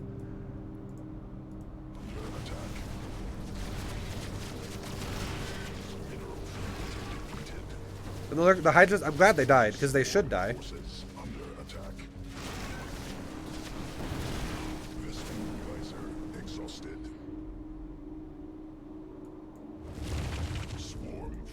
The game doesn't have to be as complicated as you're making it. Just go Hydra Swarm Host. Enemy assaulting drones. Siege with Swarm Host, cover with Hydra, siege with Hydra and Swarm Host, Locust at the same time as well. And then when your Locusts kind of bleed out and die, run away. This is brutal coaching. I've coached multiple times with people who play like this. And yeah, it's I'm literally watching someone who wants to get better that is never going to get better if they keep doing this. This is what I'm watching, which is why I'm very specific about what I'm saying. This is not good habits for developing skill as a player. This is a way that you're going to be diamond for 3 years from now. You're still going to be diamond if you play like this. Swarm forces under attack.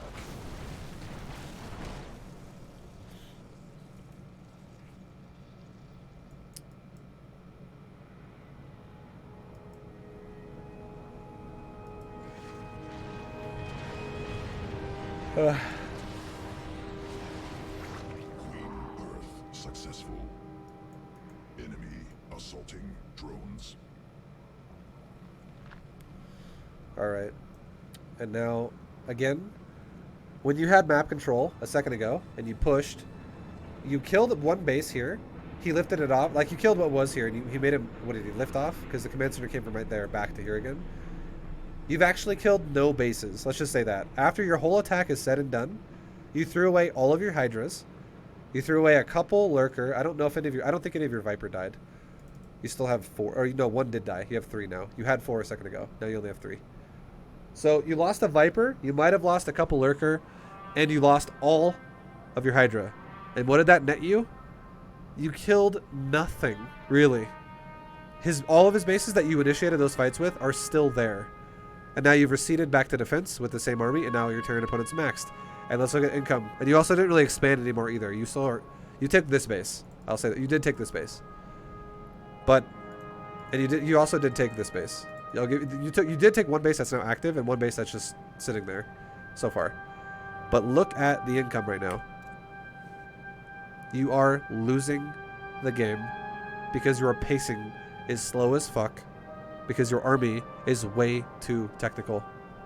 This is not good. And you can't just go, mules! This is terrible fucking income for Zerg.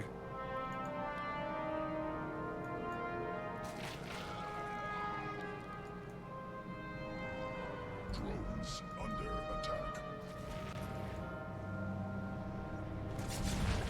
The pacifist. Like, what is the Terran doing? Like, you could be getting punished a lot more. I'm just going to throw it out there. This Terran has done so many things like this whole game where I'm just like, what the fuck? Swarm forces under attack.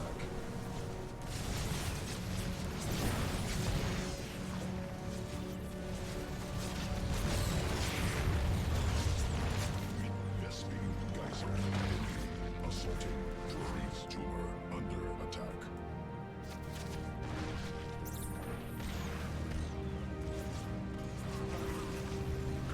Mineral field exhausted.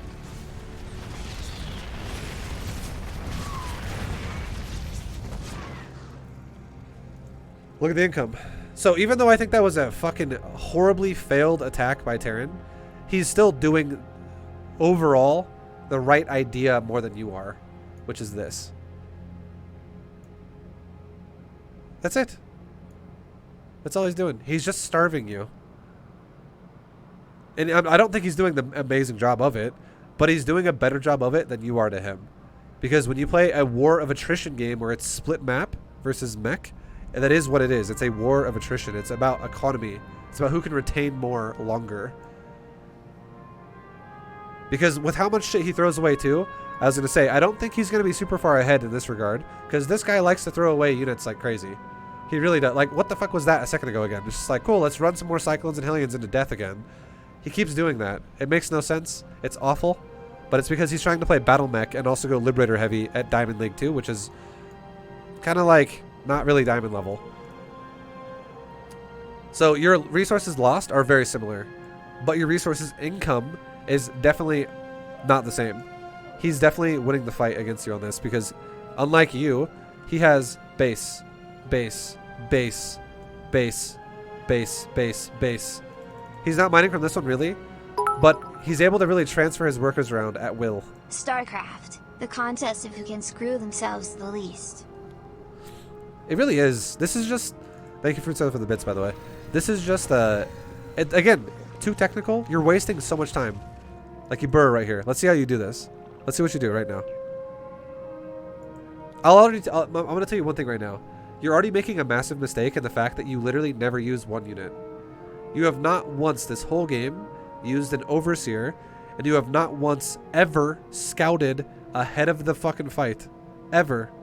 If this guy used ghosts, he could fucking destroy you.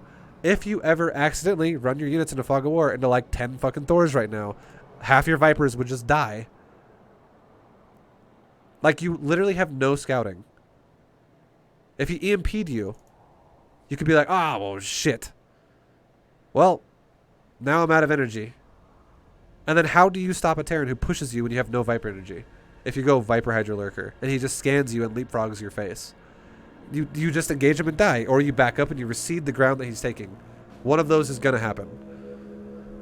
This is so vulnerable, and obviously your Diamond opponent is not going to punish you for it because he's Diamond as well, but you're not playing this like you're supposed to. There are so many openings you're having here of ways you can get fucked over.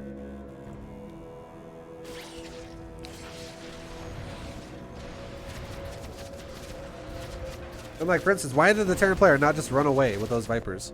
Or with those Liberators? They just sat there. And they just let them die. Like, it's... And then let's see what you do now. You upper the Lurkers, you engage, and the Liberator fields now. I'm glad you backed up. You totally should have backed up right there. But then you siege way over here again. And now suddenly there's a Viking shooting you. And it almost killed a Viper. Like, I'm so glad your Vipers are dying right now, because you do this all the time. You just, like, you potentially suicide your units. You just flew, like, 6 red Vipers to go abduct Liberators, and half of them weren't even sieged, and he started shooting you, and all your Vipers are dying now. You just lost, like, 4 or 5 of your Vipers right there. This style, again, it's super technical, and there's so many ways you can get punished for it, because the only way you can use this army... The only way, Sleeper, thank you for the Prime, by the way. Appreciate the Prime, man. Much love.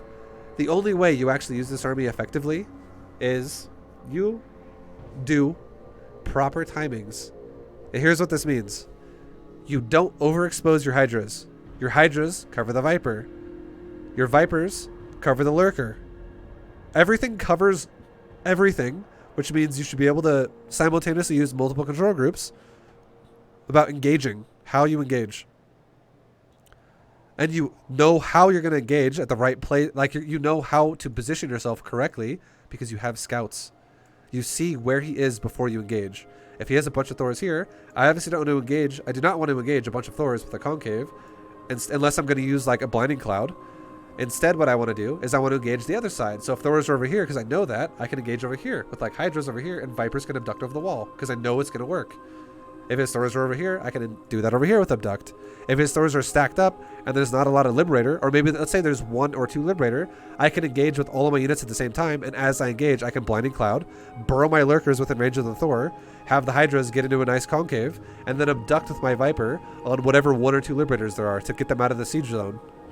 Like, you have to know how you're going to engage, and the fact that you have no setup because you have no scout is awful. And even if you did have a setup with a scout, all that's going to do is, again, make it even more technical, which is going to put you in this result even further. Because if you add in Overseers to a composition that you already cannot handle, what the fuck makes you think you're going to be able to handle it then? This is a GM level build or High Masters build you're doing right now. Mostly GM, I would say. This is way too technical, and you're losing the game because you have the shittiest macro ever because of it. because you have no time to look at anything else.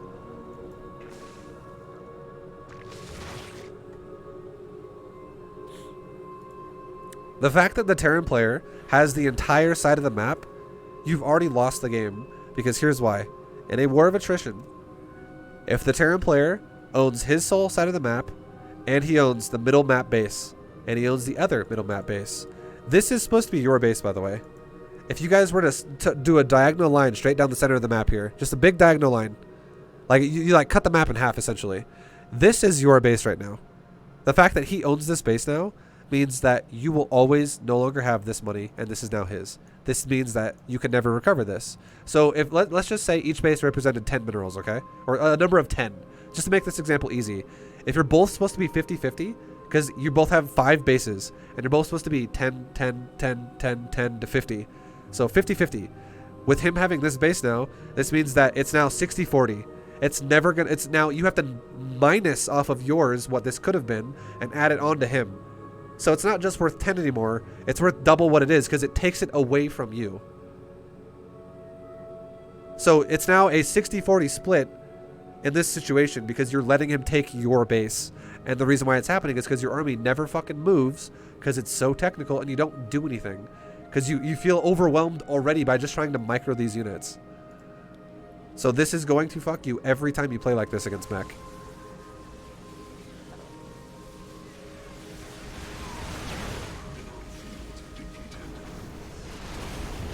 Like right there, the perfect thing you should have done is the second the Thors died, uproar the Lurker, send them to the left. Run the Hydras out of the Lurker control group. The fact that you have Lurkers and Hydras together is awful. Run the Hydras down onto the Liberator. So your Lurkers be over here after the Thors died. Hydras go down here to kill the Liberator. And Liberator's the way he sieged it, you could totally punish him for that. Because he also did something suicidal, where he just went forward. This Terran suicides just as much as you do, but his army is a little less technical than yours is. So that's why, again, he is not owning you in resources lost, because you both throw your armies away repeatedly. But he is owning you in bases and income, because he expands a lot more than you do.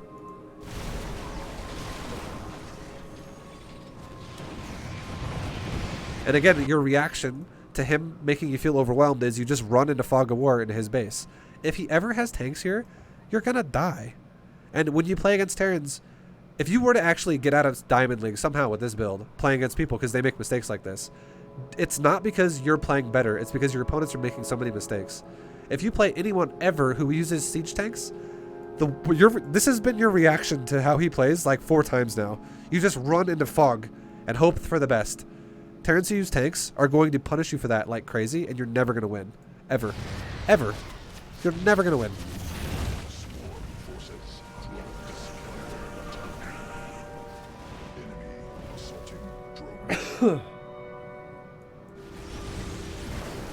And now at this point, again, the Terran, what he's doing right now is you killed his base. You're killing another base. This is not good for the Terran. This is definitely good for you. But he's starting to kill your economy too, which is why it's happening. He just went, you know what? Fuck defending myself. I'm going to go. Your guys are like base trading right now. But watch the recovery, okay? We're going to go on everyone's vision. Let's just watch the recovery. Let's see what happens. So he's still attacking you. You have Lurkers still sitting here. He's flying units into you. He's got units defending his base. It's becoming a planetary. You move the Lurkers forward once from there to there. You have lost most of them now. Now suddenly you only have 4 left.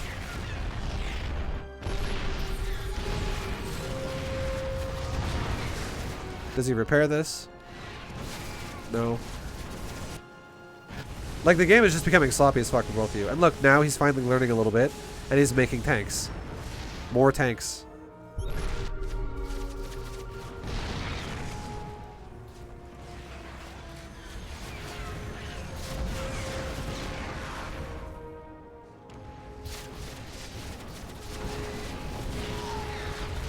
But here's the big thing, okay?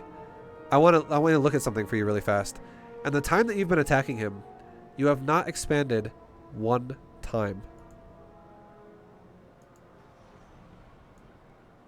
You have not initiated another expansion this entire fucking time. You are just tunnel visioned on attacking him right now.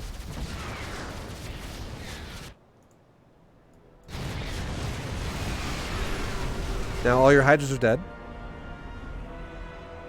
And let's see who can recover faster. And again, you're mining. You should be mining a little bit less than he is, because he actually has more active bases than you. He really has a fresh base over here. But okay, you've started an expansion there. You started one base there. He's flying units into you again. And he's suiciding all over again. Oof. This game is just a fucking, like, this game is just literally just fucking sloppy. This this game, I actually think you played a poor game, and I can understand why you played a poor game, because you're going for a really, really, really diverse composition that's way above diamond level. The Terran player is playing a composition that's not as hard as the one you're playing. Lurker Hydra Viper is harder than Liberator Tank Mech. Like Liberator Tank Thor Hellion. And the reason why, like, the fact that this guy keeps adding in cyclones, like waves of cyclones, make no fucking sense. I don't agree with that one bit. At all. But this dude doesn't macro at all. He had 10k fucking minerals a second ago and 4,000 gas. He legit does not macro. And if he just did, he could actually be okay here. But again, if you can punish him for this, if you can punish the Terran for this, okay? And you can go, as long as I don't let him expand anymore, I can win the game. And you can now start expanding and controlling a better economy. You could still win the game, actually. You could. But you're already so far behind up to the 30 minutes that have happened so far, because you're already down by like 13,000 resources. Because he has about 14k, you have 1k. You are 13,000 resources down in your bank right now. And your supplies are still similar, which means that's actually real supply that you're down. Like that's just money you don't have that he could have. It's because he's mined so many more bases for you than you for so much longer. And what are you doing right now? You have this base started. You have not started this base again. Well, it's kind of dead though. You have not, like, it's just, the point I'm trying to make here is also your creep spread has not, here's the crazy thing too. Your creep hasn't been touched since like minute 12 in this game. And you still have all your creep. This Terran player does not give a fuck about killing your creep either. He just drives on it all the time, which blows my mind as well. You have not actually even tried to spread creep the whole game other than the opener. And now you're running in blindly again into his base.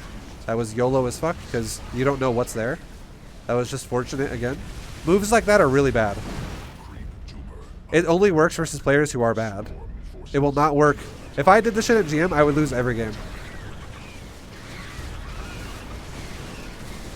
You can't just blindly attack people with no notification of what the hell you're running into. Because not only did you not know where his army was, you didn't know what was there.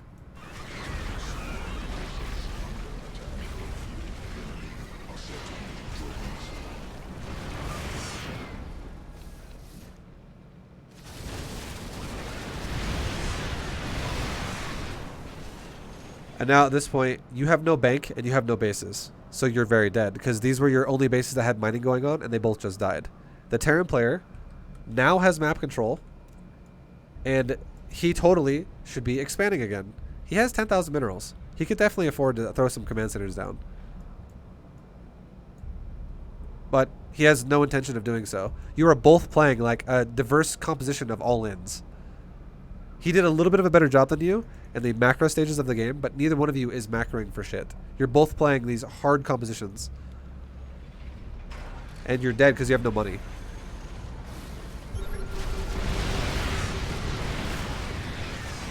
Like, there's no reason why an 80 supply army should be killing you right now.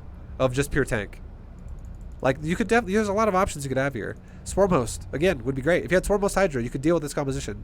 Every composition this guy has made this game so far, you could have dealt with Swarm Host Hydra. There's not one composition he has made so far this game where I would have gone, you know what? Swarm Host Hydra wouldn't have worked. No, it would have worked every time. It would have worked every single time, and that composition would have been easy as fuck for you to use, because all you would do is go, oh, look at him, he's Liberator Sieging with shit underneath it.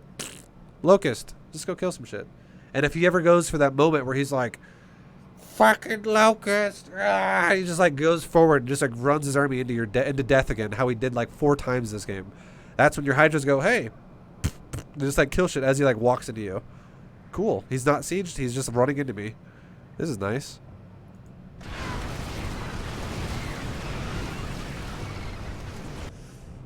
You even said GG, well played. God damn, I fact you're very mannered. I hope this replay didn't make you feel sad at all. Sometimes I always wonder if I go a little bit ham on people. But what I watched here was a fucking mess. It is. And you will never get out of Diamond League if you play like this. It's not the fact. Stop playing Lurker Hydra Viper.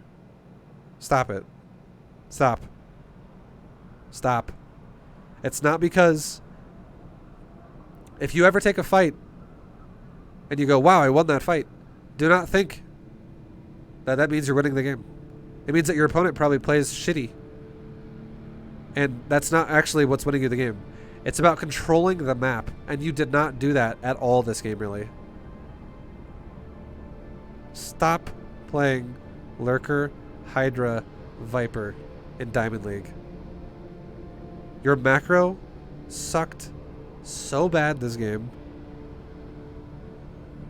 And it will happen every single time because you cannot handle that. Because that composition is fucking one of the hardest compositions for Zerg to handle as a whole.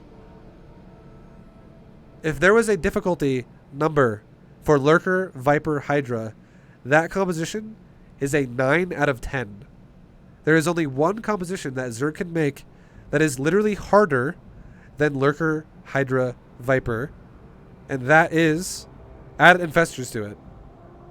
And now suddenly that's a 10 out of 10.